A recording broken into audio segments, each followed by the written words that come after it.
Eugene is shocked when he wakes up in an unknown castle after getting hit by a truck. He soon finds out that he is transmigrated into a novel, where he has to save the world. But the problem is that his character is engaged with the Grand Duke, the villain of the story.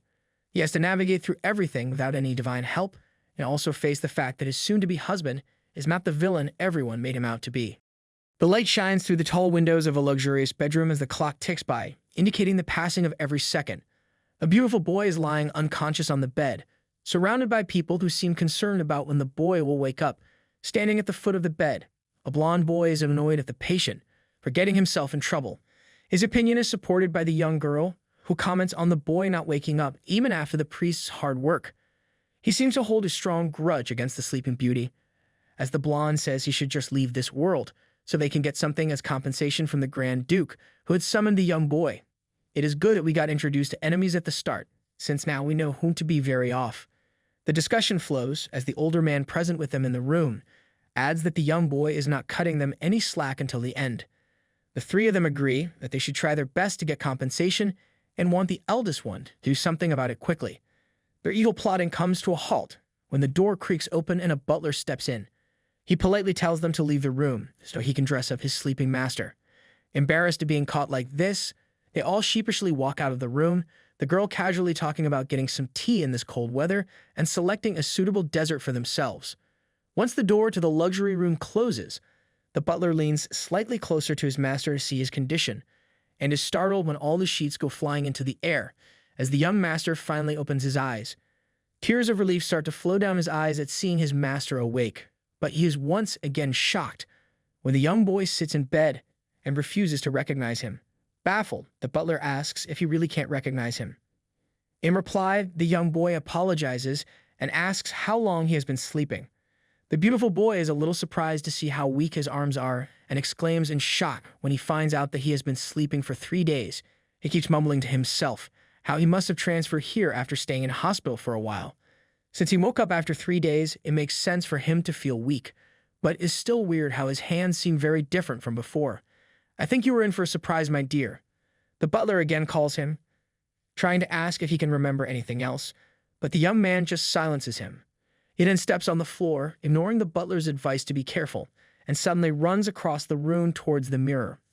As soon as he gets a glimpse of himself in the mirror, he is shocked to see a beautiful boy with green eyes, and can't believe that he is looking at his own reflection.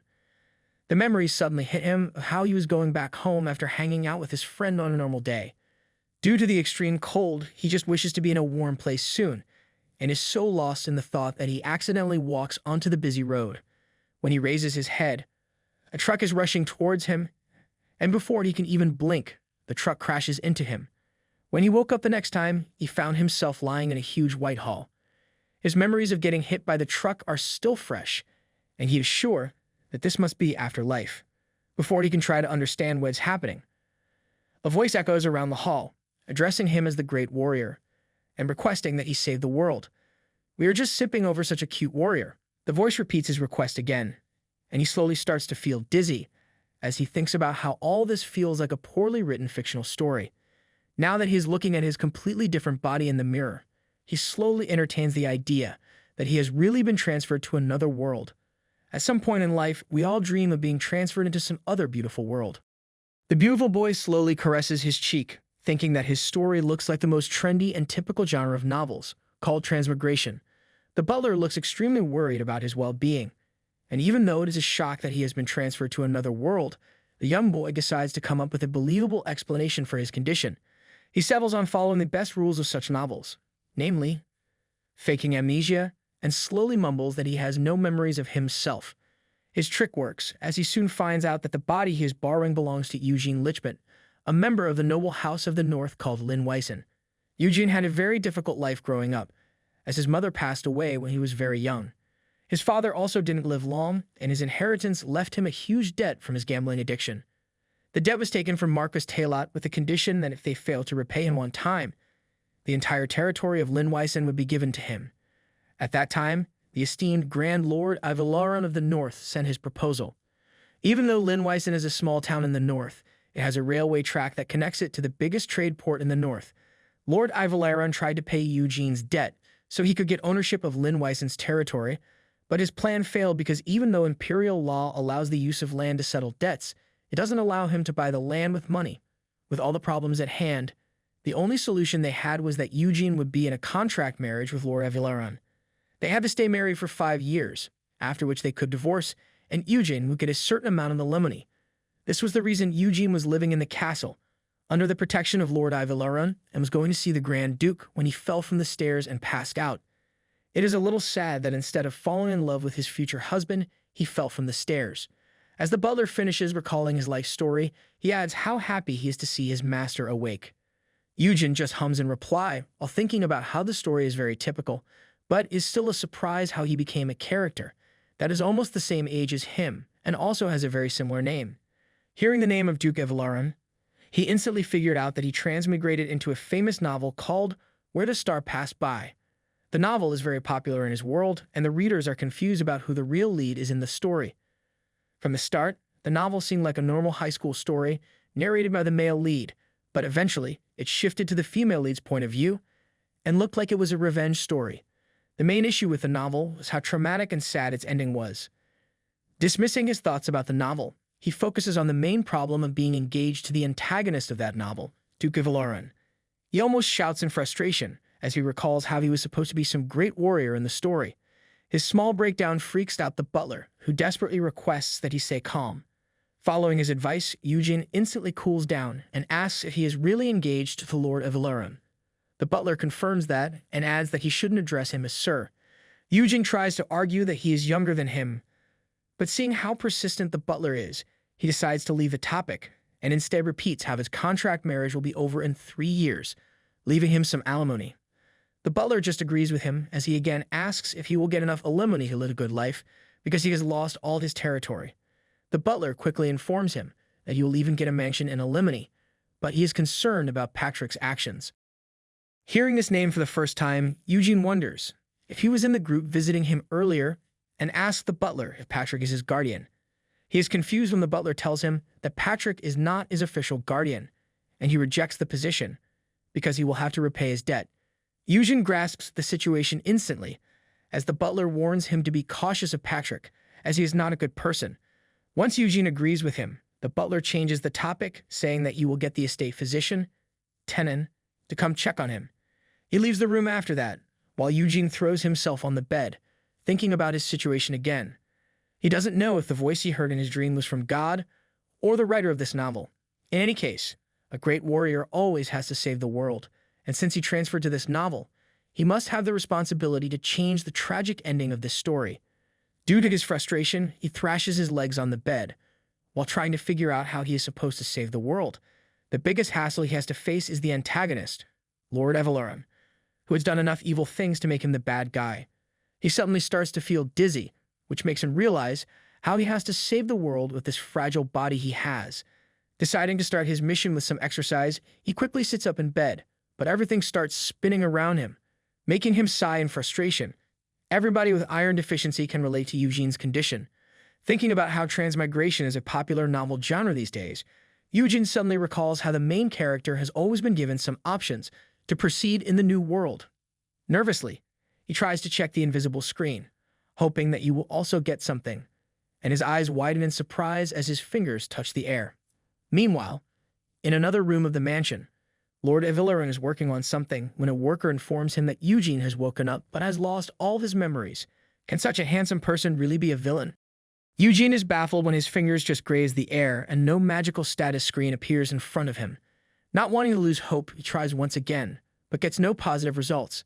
He changes his course of action as he tries to summon the screen by acting cute and alluring, but nothing works. I don't know about divine power, but we are melting to see the cute looks of our cutie.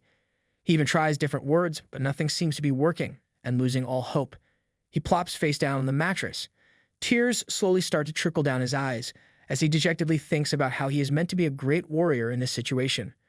Soon, Tenon comes to his room with some medicine for him and tells him to rest well since he still has a slight fever. Eugene just numbly lies there as Tenon continues to say that the queen wants to meet him since she is very worried about him having amnesia. He hums thoughtfully in reply, while thinking about how Ludwina Ivilaron is a mid-rank knight, a very intimidating woman, and the lady of Heinskin Castle. If such a noble woman like her wants to meet him, it means that she has some ulterior motive. He figures that she wants to see if her son's fiancé is still sensible after getting amnesia. The thought of meeting her doesn't sit well with him. But since he can't avoid it for long, he decides to face it head-on. Slowly sitting up in bed, he asks Tennant to tell Lady Ludwina that his speech abilities are still intact and that he will be waiting to hear from her. Stuttering a little, Tennant agrees to pass the message, while thinking about how, in the past, Eugene was scared to face Ludwina. He is relieved to see how confident his master has become after the incident. The physician leaves the room after telling him to get some rest. Once they are left alone in the room, the butler from earlier asks. He really has no problem meeting the Lady Ludwina. Looking a little confused, Eugene asks if there is an issue, to which the butler tells him how he was scared of her before. Instead of commenting on that, Eugene asks the butler, Robert, to tell him how his personality was before he got amnesia. He chuckles slightly, as Robert tells him how he used to be very shy and reserved, and adds that because he lost his memories, he really wants to meet her. Just then, the door to his room bursts open, as the three troublemakers from earlier come running into the room. The blonde guy is leading the team as he stomps toward Eugene's bed and warns him that even if he has lost his memories, he still has to go through this marriage. Without warning, he yanks Eugene closer by his collar and angrily says that he must be stupid to think that they will believe his act of losing his memories. The boy Kane is followed by the woman, who first tells him to stay calm, and then asks Eugene if Robert was the one to tell him to fake amnesia. When Eugene doesn't say anything in reply, Kane again pulls his collar, shouting at him for not answering them. Finally breaking his silence, Eugene harshly slaps his hand away, saying how Kane is being rude when he doesn't even know them. It is a relief to see that he can stand up for himself. Kane loses his calm in his words and slaps him hard on the face, daring him to repeat his words. Just then, Patrick decides to make an entry as he scolds Kane for his actions and then tells him to leave the room, along with a woman named Rachel. With a final warning to Eugene, Kane finally leaves the room. As Robert gently cleans his wound, Eugene is thinking about the harsh actions of Kane, which makes him realize how even in this world, his relatives are very crappy. He comes out of his thoughts of a hysteric relative from the other world, when Patrick starts talking and blames him for making Kane lose his composure. He adds that a slight pain like this should be nothing to a man. But Eugene just ignores his words, and instead starts ringing the bell. Patrick is triggered by his actions, and shouts at him to stop ringing the bell. But Eugene calmly says that he doesn't care about his opinion, as he can't even remember him. Just then, a few maids come to his door, and Eugene tells them to bring the physician. Since his cheek is hurting, Patrick glares at him with hatred, saying how he even lost his ability to be scared, and adding that he will never forgive him no matter what happens. Patrick slams the door harshly on his way out, while Eugene just sits there, thinking about how he needs to get rid of his crappy relatives before completing his mission to save the world. Later that day, Eugene goes into another luxury room where a man is staring outside the window and turns back at the sound of the door. Lord Ivaleron asks for an explanation of everything he has learned so far. Eugene tells him how he found out through Robert that Patrick and his family's reputation is very bad. This is the reason Madame Ludwina offered to find an official guardian for him, and he graciously accepted the offer. Earlier that day, Eugene went to meet Ludwina and innocently greeted her. Once they were in the same room, Ludwina instantly notices his swollen cheek and asks if he has gotten it treated yet. As she takes a seat on the couch, Eugene replies that his wound is okay, after he has put some ointment on it. Sighing heavily at his answer, Ludwina comments that it is very disrespectful to hurt a family member, and then tells the maid Errol to ask Tenon to bring some holy water. Such a lovely mother-in-law. Eugene thanks her for the help, while thinking about how he will slowly bring everything to light, instead of revealing his plan directly. With his best innocent look, Eugene says that she must have heard about him getting amnesia, but luckily he still knows all the necessary information and wants to fulfill his duties. Eugene is well aware that this is not his real mission, but there is no way he will be able to get out of this marriage.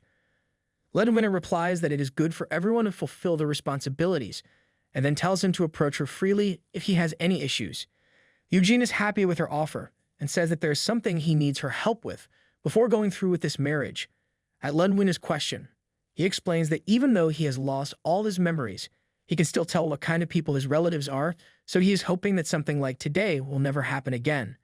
Ludwina's eyes widen at his confidence, since Eugene was always a very timid person and never spoke freely, to the point that his sentences were always broken. The change in his personality is unbelievable, but she is happy about that because she was already planning to get rid of Patrick and his family before the wedding. With a satisfied smile on her face, Ludwina agrees to accept his request for help. Soon after that, Madame Ludwina sent him a letter saying that Sir Wilhelm of House Keldrake, from her mother's side, had agreed to become his official guardian. Eugene is sure that Patrick and his family will face their punishment now that he has a new guardian. With the appetizing smell of food, he decides to focus on these things later and digs in. Eugene is fully immersed in the food, enjoying the soft eggs, and is oblivious to Robert having a silent conversation with another servant. He stops munching on the food when Robert calls him and says that Lord Ivaleron wants to meet him. Can't wait for their first meeting. I'm sure it will be very lovely. Eugene's mood instantly dampens at the mention of his future husband, but he keeps his composure as Robert prepares him to meet with Lord Ivaleron. Once he is dressed in a posh white suit, Robert gives him a small tiger-shaped brooch, saying that this is a jewel of the House Lindwysen, and Eugene has to take good care of it, because it is the last heirloom of his family. Eugene puts his hand on the brooch on his chest, thinking about how he should keep it safe, since he has to live in this world now, and if he is in any dire situation, he will sell this piece of gold to get some extra money. He comes out of his thoughts when Robert says that if he feels dizzy at any point in the meeting, he should just lie on the ground. Eugene is momentarily confused at the strange instruction, and then recalls how the real Eugene passed out when he met with Lord Ivaleron for the first time. Soon, Robert tells him that he is all ready, and Eugene confidently walks to meet his future husband. Eugene is amazed to see Lord Ivaleron in reality, since he is exactly how it was written in the novel. The story describes the female lead as a black falcon, and the male lead as a black wolf, but Lord Ivaleron's personality isn't described well. While reading the novel, he got excited by Ivaleron's personality, but it doesn't compare to how good he looks in reality. Suppressing his inner thoughts, Eugene politely greets Ivaleron, but is rudely interrupted when Patrick shouts that Lord Ivaleron wants to sue him and will also find a new guardian for him.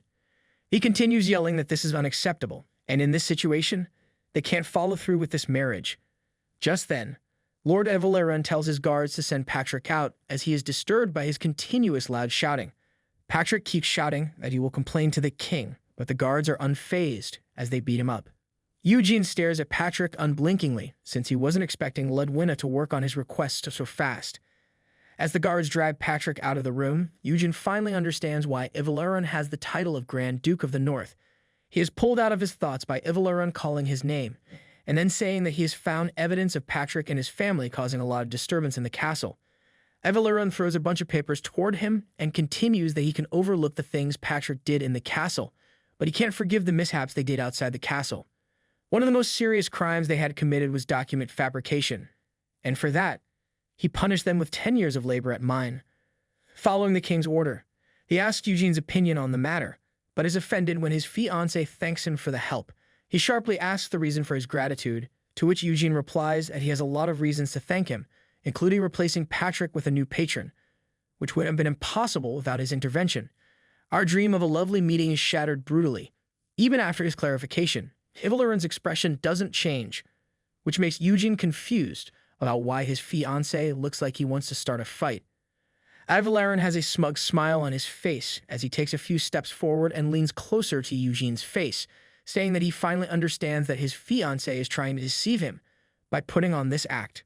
What is a villain without a little rudeness toward the hero?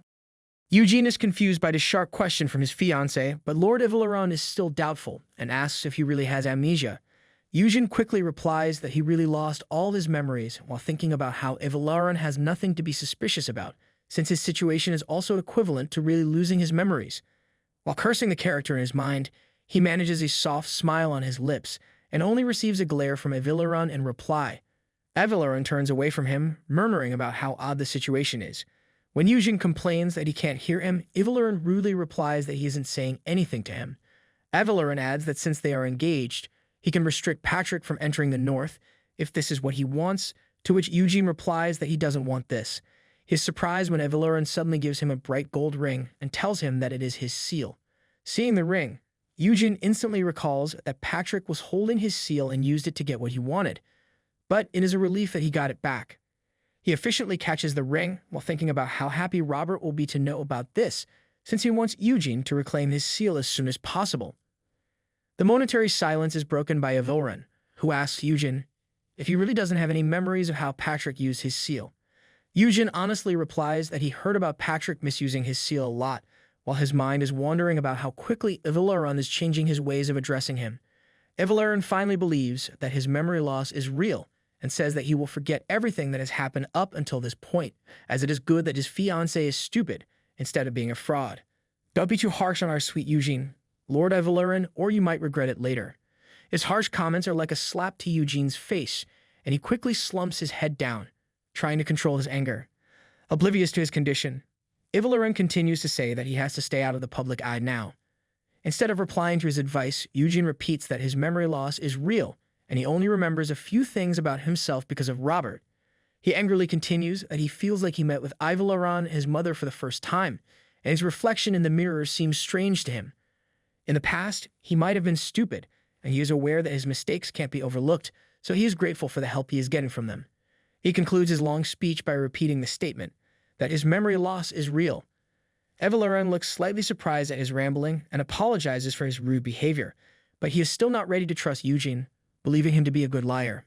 Eugene is fuming at his rudeness, but doesn't let the smile slip off his face as Evelyn tells him that he is going out of the castle for his routine monster hunt, and he hopes that Eugene will not do anything to break his trust during this time.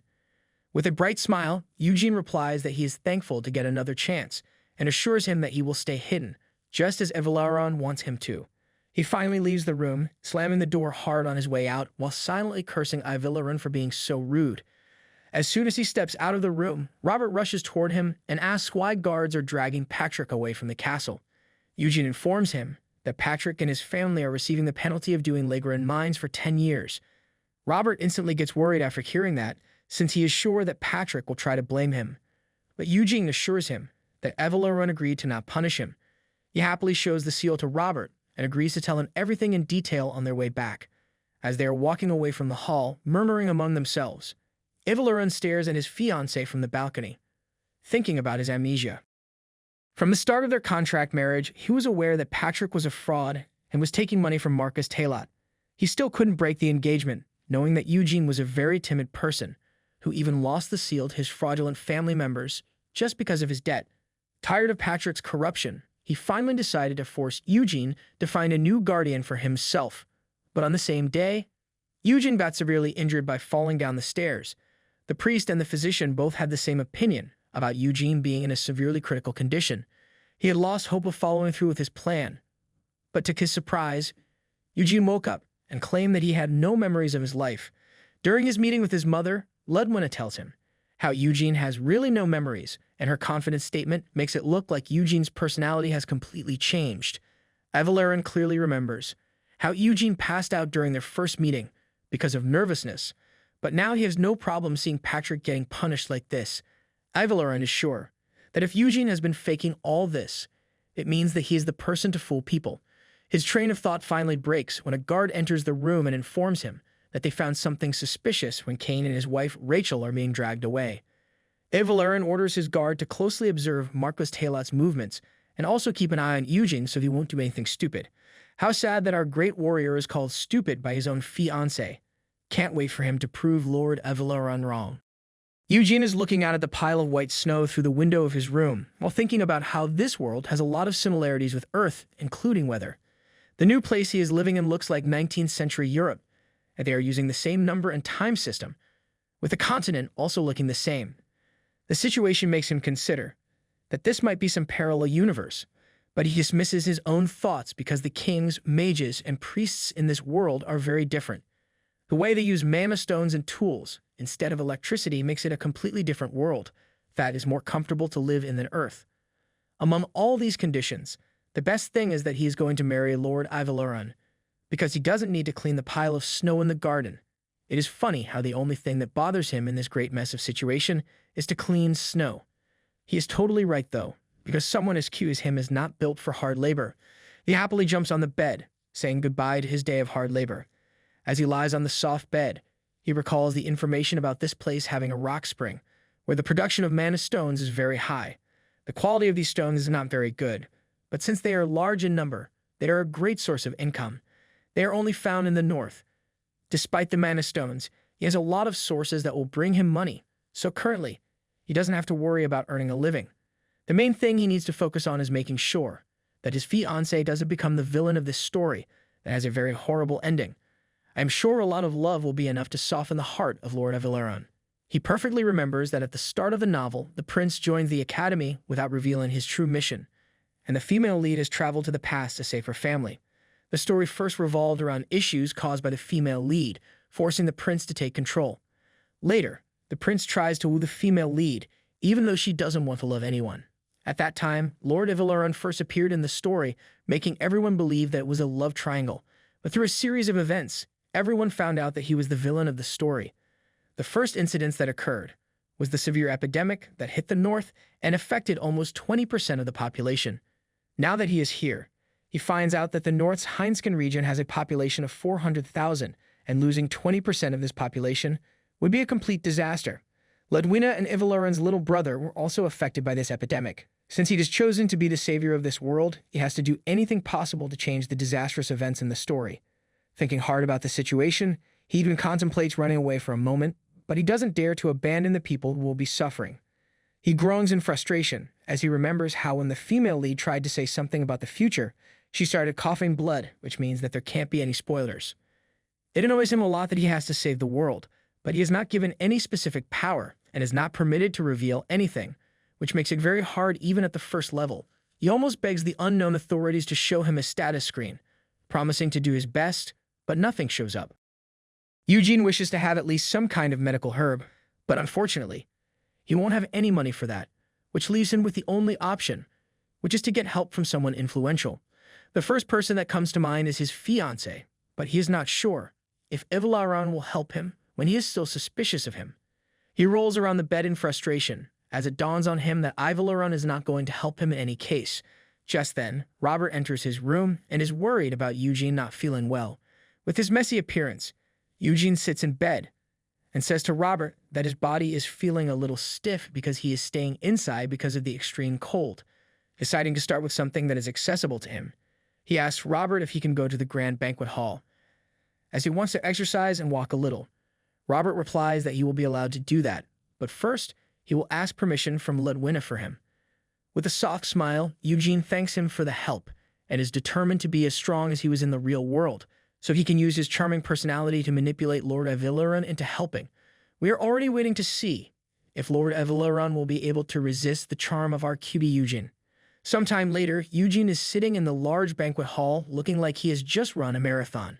He wasn't expecting that walking 10,000 steps in a day would be this exhausting, but the way he almost passed out the first day because of the dizziness, he has improved a lot now.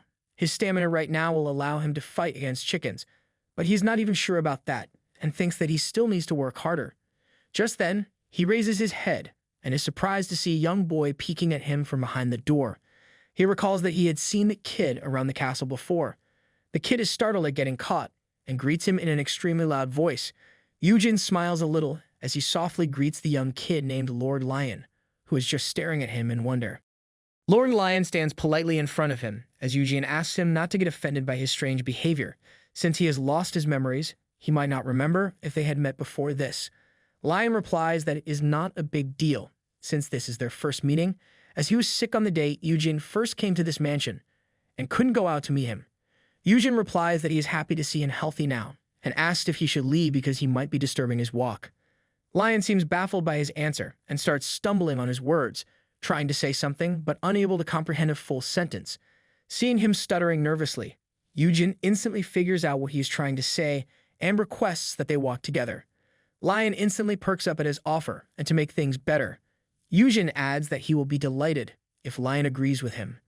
Lion happily agrees to walk with him, and Eugene smiles at him softly while thinking about how he can easily deal with kids because he has 3 nieces and nephews. Since Lion is the only sibling of Avilleron, it would be great if he could gain his support. Instead of directly approaching his husband, he is trying to woo his in-laws first.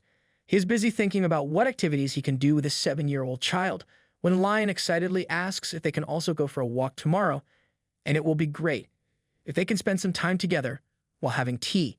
Eugene replies that he will be available to hang out at any time. Just then, an idea hit him, and he invited Lion to play a game with him. Soon after that, They're sitting around the table. Eugene swipes some cards away and is about to ring the bell, but a small hand beats him to it. He looks at his hand dejectedly as Lion laughs slightly and apologizes for beating him again.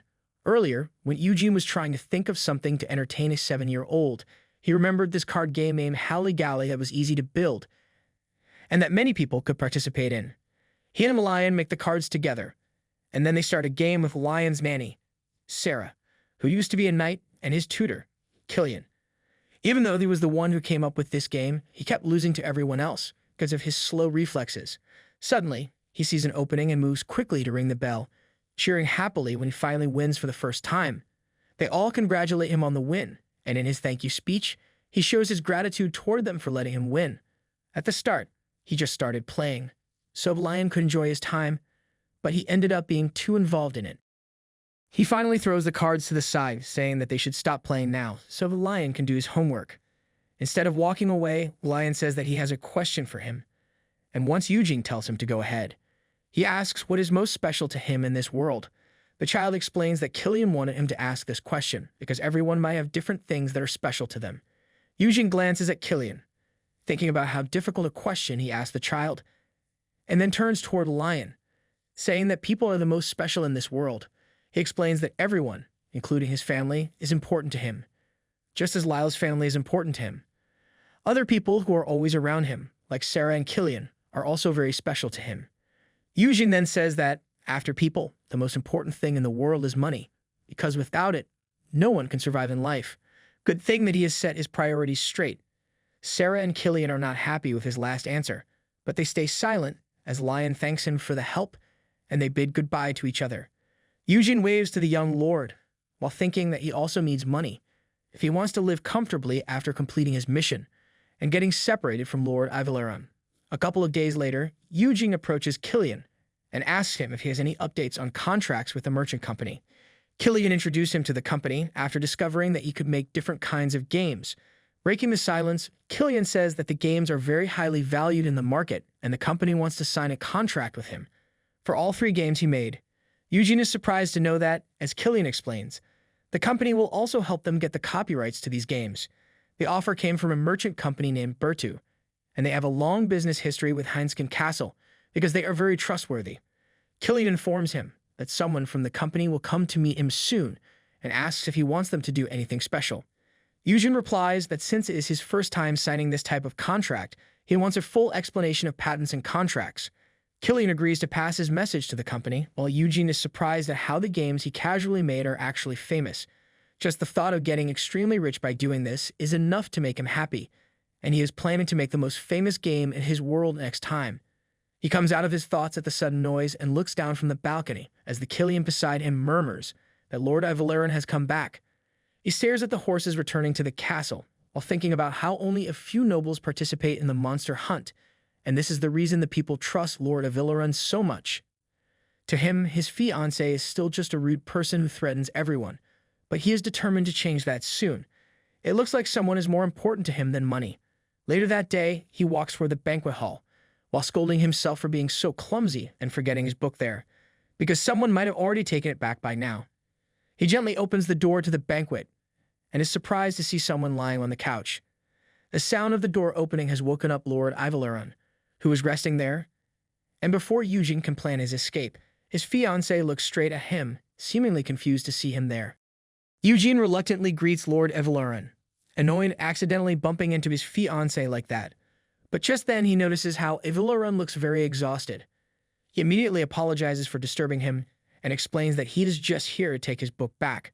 While handing over his book, Lord Ivaleron confronts him for approaching the Lion in his absence and reminds him that he told him to stay loyal to him. The rude statement instantly infuriates Eugene, who replies that he just played with Lion a little. He is annoyed at himself for caring about someone so rude and says that he will leave if Ivaleron has nothing else to say. Telling his fiancée to rest well, he turns around to leave the room and is near the door when he hears a loud thud from behind. He instantly turns around, only to find Lord Ivaleron lying unconscious on the floor. The first Grand Duke, Ivaleron, defeated a nameless demon god and was declared a hero because of that, but before being locked away, the demon god put down a 1,000-year curse that would be passed down for generations. Due to the curse, House Eveleron lost many people before they could even reach adulthood, and those who survived still had a difficult life because they couldn't touch anyone. Due to the demonic energy in their bodies, Lord Alexis Ivaleron was born near the end of 1,000 years, and his father, who had thought that the curse was weak by now, was shocked to see his son being a victim of it. He became obsessed with making his son the perfect heir and abused his son a lot under the impression that he was just training him. Indeed, villains are not born but made. His obsession became so severe that he even hit Ludwina's younger sister, Jenian. Soon after that, he and Ludwine got divorced because of their political differences, so he couldn't have another son from her. Grand Duke was under the impression that he would easily bear an heir if the woman was from the same family, and so Lion came into this world.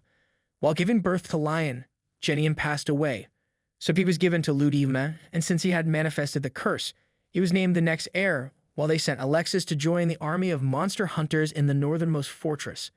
Things took a sudden turn when the Grand Duke passed away due to a heart attack. Lion was only 2 years old, and a young Alexis was appointed as the next Grand Duke of Ivaleron. The young Alexis looks so innocent and scared. Hope he will find peace soon in his life. Currently, in the banquet hall, Eugene carefully checks Alex's pulse and notices how cold the other's body is. Seeing his fiancée pass out like this, Eugene figures out that it must be the curse, and he is hit by Hao. Despite having everything in the world, Alexis is still suffering from something like this. Everyone has their own battles to find. He is aware that the curse is growing weaker with every generation, and that its effects can be blocked by using a blessed heirloom, but he doesn't know if Alexis has forgotten it somewhere. Just then, Alexis slowly blinks, opens his eyes, and seeing him awake, Eugene quickly says that he will call the physician before he can move away. Alexis says that he doesn't need a physician and holds his hand tightly, asking Eugene to stay with him for a while. The only medicine he needs right now is his future husband. Eugene is stunned by his words, as Alexis needs a doctor in this situation, but he can't escape because of the iron-strong grip his fiancée has on his hand. Eugene suggests that he should at least move to the couch, but Alexis ignores his words and instead asks if he ever wishes to become a priest. A little hesitant, Eugene replies that he doesn't think he ever wished that, but still, he will ask Robert about it. Alexis slowly sits up, and he next asks Eugene if he is someone who has a strong faith, which Eugene quickly denies. Seeing the flustered look on his fiancé's face, Alexis inquires why he is acting like this, to which Eugene replies that he is the one who is suddenly asking strange questions. They are suddenly interrupted when a guard comes running into the room and quickly apologizes to Alexis for being so careless. He goes to say something else, but stops when he notices both of them sitting there, holding hands, and instantly leaves the room, telling them to enjoy their time. Eugene is confused by his words, while Alexis just sighs heavily and permits him to leave, apologizing for making him worry. Surprised, Eugene asks if he is feeling good by just holding his hands, but Alexis doesn't reply to him and just gently strokes his hand. When Eugene calls his name again, Alexis replies that he is fine now. Eugene again advised him to consult with Tenon and then leave from there. Once he is out in the open air, Eugene takes a breath of relief as he is very baffled by the strange questions about him being a priest, and he almost feels like he got caught. He slowly calms down, realizing that if Alexis was suspicious of him, he would have questioned him on the spot, so he didn't have to worry about anything. Despite what other people say about him, in this world he is Eugene Lindwysen, and he is ready to keep acting like he has lost his memories, even when he has to take every step very carefully because he is still an outsider. His own vocabulary weirds him out, and he is sure that his friends would make fun of him if they heard him talk like that. Thinking about his friends makes him realize how much he misses everyone in his world, and is hoping that once his mission is complete, he can return to his home.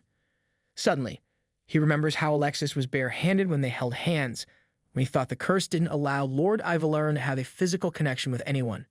Just then, Robert comes rushing there and worriedly asks him where he is since he didn't even show up for dinner. Eugene informs him that he was just searching for something he lost and walks back toward his room, while his mind is still focused on how Alexis wasn't affected in any way when he touched him. Meanwhile, the bodyguard returns Alexis his blessed ring and apologizes for losing his heirloom during their adventure. Lord Ivaleron stares at his ring while thinking about how the ring doesn't affect the curse, but earlier, when he held Eugene's hand, he could feel the curse weakening. He is sure that Eugene has no idea that he clearly has some kind of holy power. According to his information, Eugene is just an ordinary noble who only has one positive point about him, and that is his beautiful face. At least he admits that his fiancée is beautiful. Still, Eugene was scared of touching him because of the curse, like any normal person would have been. He comes out of his thoughts when the guard inquires about his health and is relieved to know that he is doing okay. The guard playfully adds that he saw him holding hands with his fiancée, but Alexis is not happy with his remark and says that he must have missed him lying on the floor. After thinking about it for a moment, the guard finally realizes that Alexis has passed out, and this is the reason for him holding hands with Eugene, even though he hates physical touch. Still not backing out of his agenda, he continues that he always thought Alexis would fall quickly in love with Eugene because of his extreme beauty. There are shippers in every world. The guard Sheridan is rudely interrupted by Alexis, who says he doesn't care about how long they have been working together. If he hears any rumors about himself, he will not hesitate to send him to the northernmost fortress. Hearing about the punishment, Sheridan quickly backs down, saying that he will keep this in mind. Later that day, Alexis goes to meet his mother, Ludivina, who gives him some documents that came to the castle during his absence. Even though she already checked them, he should take a look, especially at one particular document. Alexis takes the newspaper from his mother's hand, surprised at how it can be relevant, so Ludwina tells him to read the second page. Alexis is not happy to read the news, but he knows that it is normal for tabloids to write something like this.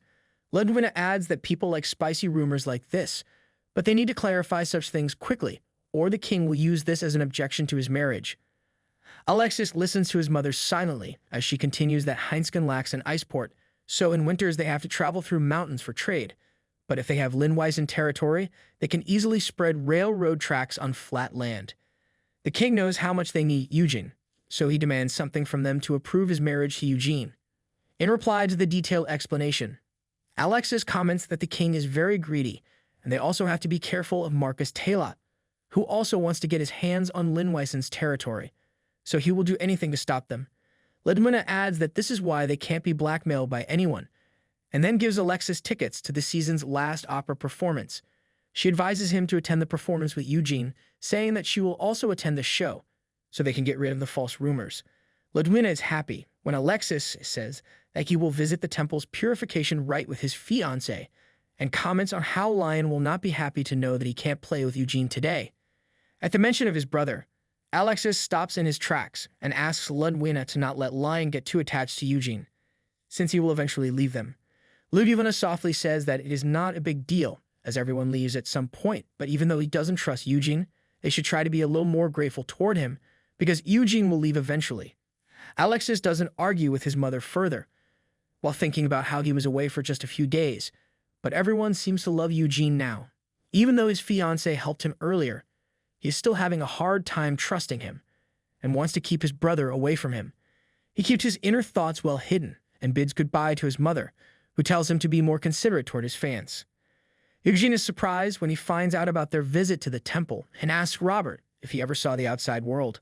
While fixing his dress, Robert replies that it is his first time leaving the castle, which makes Eugene more curious about why Alexis suddenly wants to take him to the temple. Recalling the weird questions that Alexis has been asking him since yesterday, he is slightly worried that his secret might have been revealed, and now Lord Avaloran thinks that he is a prophet.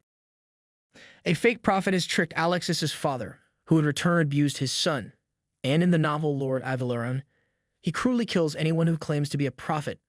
If Eugene is mistaken for one too, he might die, before even getting a chance to tell everyone the truth. Before his thoughts can go wild, the door slowly opens as Lord Avaloran walks in, and asks if he is ready to visit the temple. Eugene politely greets his fiancée, but only gets a nod in reply as Alexis leaves the room, telling him to follow. Eugene is a little annoyed at the formal greeting, since Alexis doesn't even tell him the reason for visiting the temple. He can't hold his curiosity for much longer, and as they are walking in the corridor, he asks Alexis about it.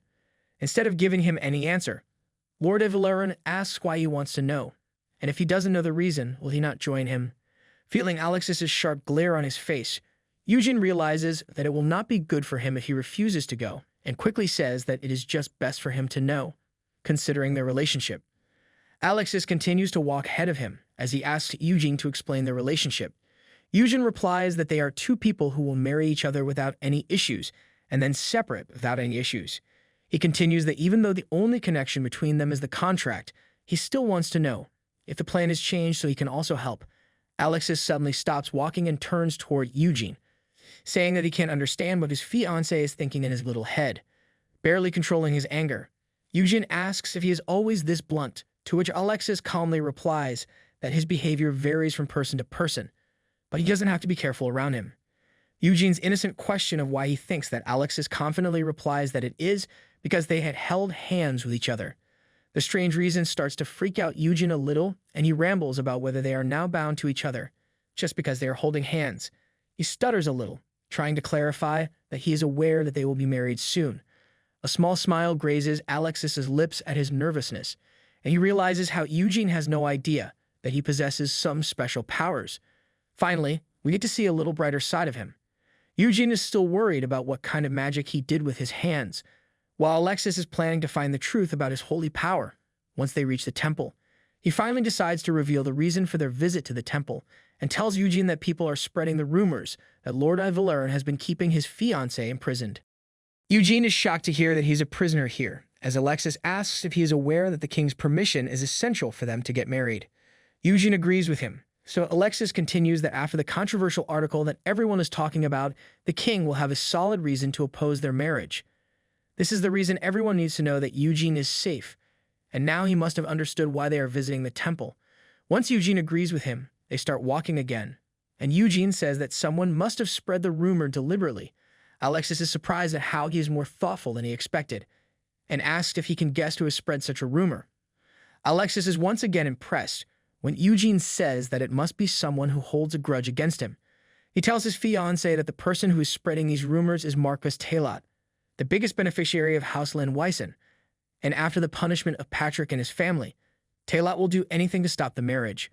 Eugene has totally forgotten about these details and realizes how he is also part of the noble conflicts that previously he had only read in stories. He returns to the conversation when Alexis says that he will not let Taylot do anything and asks if he is planning to get revenge. When Alexis asks if he doesn't want him to get revenge, Eugene encourages him to do that, saying that he strongly believes that one should respond to both grudges and kindness. Even though he doesn't know Marquis Taylot well, he still thinks that the man deserves the taste of his own medicine. Alexis is surprised to hear such things from his innocent fiancé's mouth and asks what rumor they should spread about Taylot. He chuckles slightly, as Eugene says that they should spread the rumor about Taylot being impotent, and since this is bound to anger him, they should try to get it published too. Our cutie Eugene might look innocent, but is not to be played with. Alexis comments that he is a lot more bitter than he looks, to which Eugene replies that these rumors are still not enough for someone like Taylot. As they reach the carriage, Alexis agrees to follow his plan, and then offers his hand to his fiancée. Eugene just stares at the gloved cover hand, and when Alexis asks if there is any issue, he says that it looks like a lot of people are watching them. His observation is true, as a lot of people have their eyes on the royal couple, and Eugene reminds Alexis how he's been wanting to hold his hand, so he will refrain from it now. Lord Eugene remembers what he is talking about, but still encourages him to hold his hand, as he already did it once, and it will look bad for him if he refuses now. Eugene doesn't argue further and gently grabs his hand, letting his fiancée pull him onto the carriage. Soon their journey toward the temple starts, and while sitting in the carriage, Eugene asks Alexis if he is okay now, since he passed out yesterday. Eugene is slightly confused when Alexis says that he is feeling better because of him, but he is still happy that they are getting along better than before when he always thought Alexis was rude. The sudden movement of the carriage makes him look outside, and he is amazed to see the beautiful buildings scattered around the city. When Alexis asks if he saw something special, Eugene replies that he is just astonished to see the wonderful buildings. He continues that it must be because he lost his memories, but he finds the Heinsken Castle so beautiful now. The interior of the castle always looked astonishing to him, but now he is more amazed to see it from the outside, and it is hard to believe that the castle was built 700 years ago. He continues rambling about how they must have put some kind of preservation magic on the castle, as this place deserves it. Alexis just silently listens to him and comments that Heinsken Castle is truly an architectural masterpiece. Eugene notices how Lord Eugene looks happy at the compliments of his country, and the way he cares about his territory is the reason for people's unconditional love toward him. He waves at a little girl standing at the side of the road and asks if the rumors will be silenced after he appears in public like this. Alexis replies that it is still not enough, which is why they will go to see an opera show in 10 days. Eugene asks if they will attend other events too, like the Star Festival. When Alexis asks if he wants to go there, Eugene quickly explains that he knows about the noble family attending the celebration and how they visit the temple's underground burial chamber to pay their respects. He adds that he should also join them while thinking about how this is all a lie. In the Heinsken, the Star Festival is held once a year, and at that time, the gates of the underground burial chamber are open. In this chamber, the lost treasure of Avalaran is hidden, and the real reason for him to visit the temple is so he can give a gift to Lord Avalaran. As they are already talking about this, Eugene thinks that he should share the information with Alexis and tries to say that Lion has told him something, but before he can complete his sentence, his throat starts to feel tight. He feels like someone is squeezing his throat tightly, and he figures out how he can't even give the small spoilers. If he had uttered even a word more, he would have been coughing blood, like the main lead of the novel. He quickly changes his statement and says how Lion told him that all of their relatives gathered together for the Star Festival. Alexis just says that he will often meet their relatives from now on, and Eugene is just relieved that Lord Avalaran hasn't suspected anything. Just then, Alexis says that they will discuss more about the festival later, but Eugene doesn't seem happy to drop the topic like this, opening the door to the carriage. Alexis points out that they have arrived at their destination and should focus on the task at hand. He again offers his hand to his fiancée, but Eugene just jumps out of the carriage saying that they have arrived earlier than he expected. When being ignored like this, Alexis says that he must be trying to make him feel bad. Eugene quickly clarifies that he didn't do it on purpose, and Alexis says that he is sure that his fiancée also doesn't want to be escorted. They both walk toward the temple as Eugene asks Lord Avalaran not to tease him. Watching their interaction closely, Sheridan is sure that they are a lot closer to each other, even though Alexis keeps denying it. Sheridan is here as a representation of all of us. As the royal couple stands at the base of the stairs, the door to the temple opens, and priests step out to welcome them both.